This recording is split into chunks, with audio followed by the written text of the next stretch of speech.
검찰이 윤석열의 공직선거법상 허위사실 공표 혐의에 대해 수사를 재개한 사실이 확인됐습니다. 대선 후보 시절 김건희의 도이치모터스 주가 조작 의혹과 관련해 했던 발언이 허위인지를 두고 2년 7개월 만에 고발인 조사에 나선 건데요. 이 사건 공소시효는 약 3개월 남았습니다. 해당 부분이 유죄로 떨어진다면 국짐은 수백억을 토해내야 하며 이것 말고도 건진이 운영한 불법 양재동 캠프 역시 공직선거법 위반이라 당선 무효에 해당, 국짐은 수백억을 토해내야 합니다. 그리고 이게 끝이 아닙니다. 인성교육이 부족한 이준석을 중심으로 국짐에 큰 건이 하나 또 추가로 터질 것 같습니다. 관련해 중요한 영상 보시고 이어가 보겠습니다.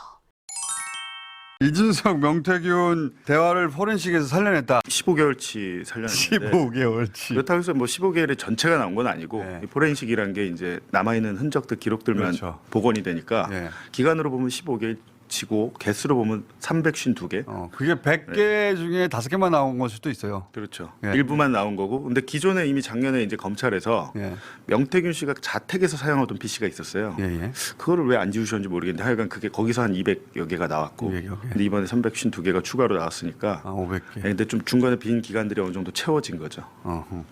그 중에서 그 대화를 쭉 보셨을 텐데 두 사람의 관계가 어떻습니다? 그러니까 저는 어떻게 생각하냐면 이준석 후보 본인은 명태균한테 뭘 도움을 요청한 적도 없고 받은 적도 없고 그렇게 말했죠. 독도는 우리 땅 이렇게 너무 당연한 소리를 한 걸 그걸 가지고 뭐 도움을 받았다고 하냐 이렇게 얘기했잖아요. 그게 아니라 이제 기본적으로 본인이 이제 성상납 의혹으로 징계받고 뭐 그런 상황에서 처음부터 명태균을 약간 그 메신저 삼아서 대통령 부부를 상대로 구명 로비를 펼쳤습니다. 나 좀 살려줘. 아하. 나를 살릴 수 있는 것은 아하. 윤석열 아니면 김건희 뿐이니까 앞에서는 센 척 했는데 사실은 명태균 씨가 김건희 하고 가깝다는 걸 알고 네. 명태균을 통해서 자기 구명 운동을 했어요.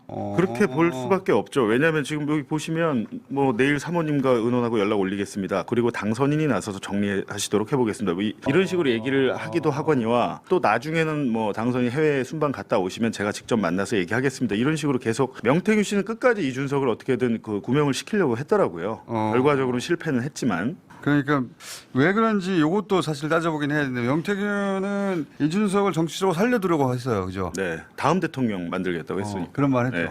지금도 보면 이준석 후보에 대해서는 별 말 안 합니다. 나와 있지만. 그러니까 명태균 씨 기본 입장은 나를 공격하거나 비난하지 않으면 입 닫고 있으면 살려줄게.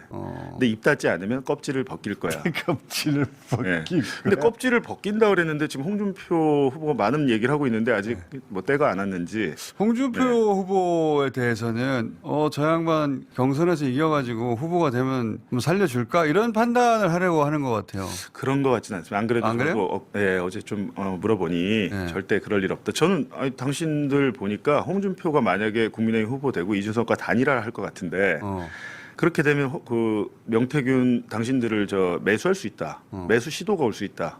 절대 그럴 일은 없다. 뭐 이렇게 얘기는 하고 있는데 모르죠, 뭐. 그거야 뭐 어떻게 믿습니까? 근데 명태균 씨 뭐 되게 머리가 명석하신 분이라 그러니까 자기의 몸값도 키울 겸 기다렸다가 결정적일 때 뭔가 하려고 할 것 같습니다. 제 생각에는. 기다렸다가 네. 지금은 아직 때가 아니어서 입을 다물고 있는 그렇죠. 겁니다. 예, 지금 아직 예비 후보 단계니까요. 명태균 씨가 이제 윤석열은 한 2년만 하고 내려오고 그 다음에 이준석이다 이런 생각을 그때부터 했던 걸로 보이고 그랬죠. 네. 그리고 그렇다는 얘기는 이준석 당대표로 선출될 때부터 관계가 있었다는 거잖아요. 이건 자기가 만들었다고 생각하는 거 아니에요? 중요한 게 뭐냐면 네. 김종인 당시 비대위원장은 김웅 의원을 당대표를 시키려고 했어요. 그때. 네. 그게 기록에 나와요. 나오는데 그거를 바꾸는 계기가 되는 게 뭐냐면 명태균 씨한테 이준석이 연락을 합니다. 2022년 5월 9일에. 처음 전화를 해서 만나자고 해서 본인이 대구 수성못으로 가서 만나요. 그러니까 이준석이 명태균을 발견하고 이준석이 먼저 접근한 거예요? 이준석이 그럼 명태균을 어떻게 인정하고 알았느냐. 연락했냐? 오세훈 건을 본 거야. 야, 오세훈을 서울시장 만드네 이 사람이. 누가 만들었어? 명태균이야? 이렇게 된 거구나. 그렇죠. 그걸 알고 실질적으로 김종인 위원장과 명태균이 가깝고 하니까 그걸 내가 당대표가 되려면 저 사람 도움이 필요하구나. 아하. 검증된 사람이구나. 오세훈 만드는 거 보니까. 해서 연락을 해서 본인이 대구 내려가서 만나자. 왜 대구에서 또 만났겠습니까? 생각을 해보십시오. 그때부터의 홍준표 복당 세트로 다 묶여서 같이 간 거예요. 자, 우리 같이 잘해보자. 그래서 홍준표 홍준표 후보가 이준석 후보에 대해서 굉장히 우호적으로 항상 지난 몇 년간 얘기해 왔거든요. 그게 이제 히스토리가 그렇게 거슬러 올라가는 거구나. 근데 홍준표 그 후보 아들 카카오톡 저희 공개했잖아요. 예, 아들. 그때 아마 이때 성상납 의혹 막 징계 불거지고 어쩌고 하니까 뭐 홍준표가 이준석 편 들었어요. 뭐 그거 뭐 놔두지 그게 뭐 대수냐 이러면서 그게 언론 기사로 나왔어요. 네. 그러니까 아들이 그 언론 기사 링크를 명태균 씨한테 보낸 다음에 저희가 말은 이렇게 하지만 하라는 대로 저희가 뭐 가르침 주신 대로 했지만 그렇구나. 꼭 그 뭐 그런 것만은 아니라는 식으로 얘기를 해요. 대통령 부부의 심기를 거스를까 봐. 그러니까 명태균 씨를 통해서 대통령 부부에 대한 메시지를 전하는 창구로 쓴 거는 홍준표도 마찬가지고 이준석도 마찬가지였다는 건데 방금 제가 말씀드린 것들은 사실은 뭐 위법의 영역은 아닐 수 있어요. 불법의 영역은 아닐 수 있는데 중요한 것은 관계를 드러내죠. 근데 위법이 있습니다. 지금 저희가 어제 보도한 것은 여론조사를 지금 홍준표 오세훈 같은 경우는 공짜 여론조사를 받고 돈을 안 줬다. 다른 사람이 대신 내줬다. 대납 의혹. 그럼 정치자금법 위반 혐의라고 하잖아요. 그걸로 오세훈 씨랑 지금 수사 받고 있는데 이준석 후보도 똑같았다.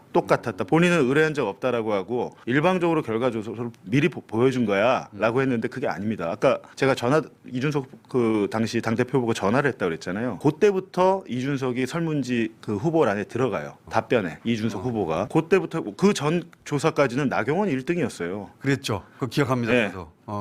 근데 그게 이제 이준석이 전화가고 둘이 만나고 하면서부터 바뀝니다. 어느 순간 이준석이 들어갔죠. 네, 그러면서 언론 기사들이 막 나기 시작했어요. 바뀌고 문제는 이제 저희가 찾은 것은 제가 볼 때 이제 저희 어제 뉴스타파에서 보도에서 중요한 것은 대납자를 검찰이 지금 알고 있다는 겁니다. 구도가 똑같구나. 네, 공감합니다. 그리고 한덕수의 출마가 임박했다는 단독 보도가 꽤 나왔습니다. 구 여권 관계자는 한대행의 출마 결심이 임박한 곳으로 보인다며 대선까지 시간이 많지 않고 해야 할 게 많다고 말했습니다. 또한 덕수 측과 교감하고 있는 다른 인사도 출마 결심은 굳혔고 29일 이후가 될 것이라고 말했습니다. 아무래도 정말 출마를 하긴 할 것 같습니다. 이러는 이유는 간단합니다. 자신도 계속 출마 카드를 쥐고 있는 게 말빨이 먹힌다고 계산하고 있을 겁니다.